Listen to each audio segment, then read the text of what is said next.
Olá, gente, tudo bem? A gente vai mais um futebol de boneco Brasil versus Aviãozinhos. Mas antes desse vídeo, já deixa seu like, se inscreve no canal e bora lá. Mas como que estamos ainda na Copa Sul-Americana, ainda não acabou as rodadas, a gente decidimos fazer os jogos ida e volta. Ida e volta. É, a quarta rodada. Deixe seu like, se inscreve no canal e bora lá. Escalação! Brasil vem com o Tafarel, que vai jogar pela primeira vez nessa Copa. Zé Maria, Rivaldo e Christian.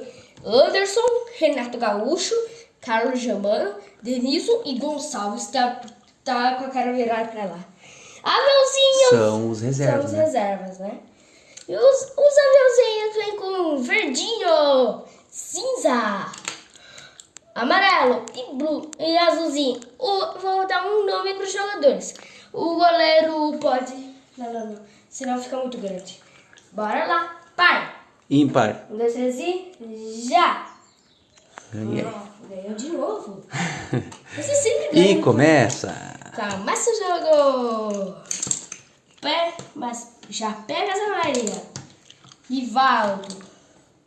O Christian. Bateu na trave, Christian. Tiro de meta para os aviãozinhos.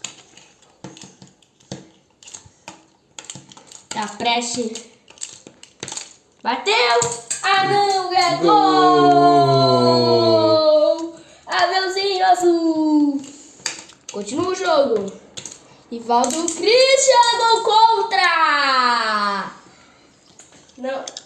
Gol foi um aviãozinho cinza contra, mas foi gol de Christian. Mas foi o gol como foi contra. 1 a 1. 1 a 1. Tá muito.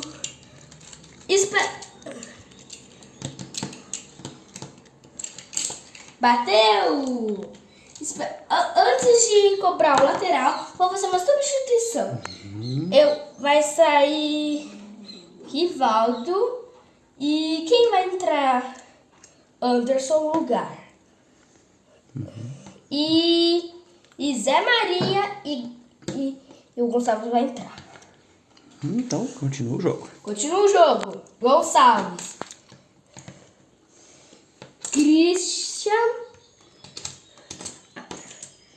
Christian, gol! Dessa vez não foi contra. Um golaço. Um golaço de Christian. 2 a 1. 2 a 1, comemorando a vitória. Tchau, deixa o like no canal e adeus pra todos vocês. Tchau.